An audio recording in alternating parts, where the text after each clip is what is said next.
दिनै 15 फेब्रुवारि दुलाराय बर' फरायसा आफादनि जे गायसनथाय सान दिनैहाय दुलाराय बर' फरायसा आफादनि जोनोम साना दिनैहाय 52थि बोसोराव आगान होबाय।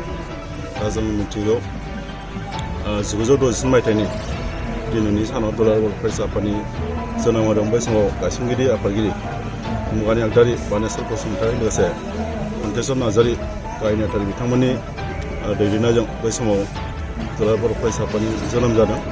आरो दुलाराय बर' फरायसा आफादा बै समाव जोनोम जानायनिफ्रायनो बर' हारिनि थामोनथा थैनाय थांनाय लोगोसे आलादा रायजोनि जे सोमावसारनाय बेखौ दैदेनबोदों। बेजों लोगोसे बर' हारिनि सोलोंथाइ हारिमु गुबुन गुबुन बिथिङावबो दुलाराय बर' फरायसा आफादा खामानि मावदों। जों बेखौ मिथिगौ आरो दिनैनि बर' हारिनि जे थासारि बिसिम सौफैनायाव दुलाराय बर' फरायसा आफादनि जे अबदान बेयो जथेस्थ' दङ। आरो दिनैसिमबो दुलाराय बर' फरायसा आफादा बर' हारिनि थांनाय थैनाय आरो जौगानायनि जे खामानि बे हाबाफोरखौ मावगासिनो दं।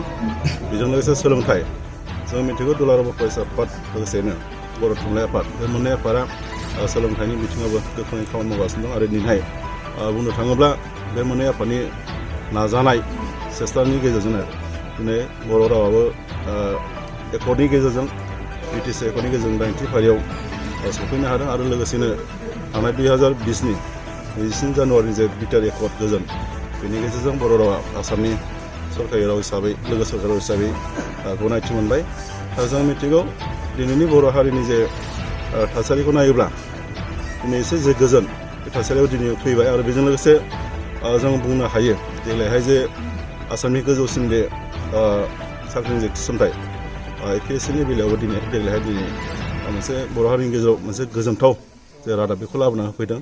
दा ओंखायनो फैबाय थानाय समाव दुलाराय बर' फरायसा आफाद हिसाबै हारि जौगानाय हारिनि थामोनथा राव थुनलाइ गासैबो बिथिंखौ नोजोर बोनानै जोङो खामानि मावलांबाय थागोन सारा बर' रायजोखौ लानानै। आरो बे समाव आं बेखौबो जाय बिथांमोनहा आलादा रायजो बड'लेण्डनि सोमावसारनाय लोगोसे गुबुन गुबुन सोमावसारनाय जेरै BLTनि आरो NDPनि सोमावसारनाय दिनै बिथांमोना मुंख्लं जालांबाय। आरो बै मुंख्लं बिथांमोननिसिम आङो चिरां जिल्ला दुलाराय बर' फरायसा आफादनि सासे मावथि जानानै बिथांमोनसिम गोसो गोरबोनि खुलुमनाय सिबिनाय बेखौ जासिहरदों। जोङो दिनैहाय दुलाराय बर' फरायसा आफादनि जे थांखि बायदि जोङो चिरां जिल्लायाबो जिल्लानि सिङाव थानाय मोनस्नि दख'रा बेयाव जोङो बे हाबाफोरखौ दिनै रायजो राजा बिथांमोनखौ लानानै जों फालिदों। जोङो दुलाराय बर' फरायसा आफादखौबो माखासे बर'नि माखासे दैदेनगिरि बिथांमोना राजनितिक नोजोरजों नायनानै दुलाराय बर' फरायसा आफादखौ सोंखारिबाय थानायखौ जों नुनो मोन्दों।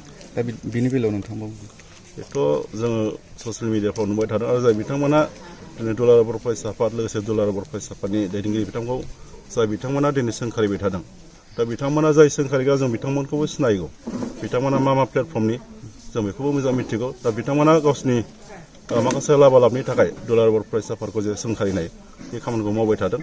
दा बिथांमोनाव जेबो बिदि गोथौ बिदि उद्देश्य बा थांखि गैया। बिथांमोना सोरनिबा पलिटिकेलि मटिभेट जानानै बेफोरबायदिखौ दिनै खालामबाय थानायखौ जों नुनो मोन्दों। Thank you.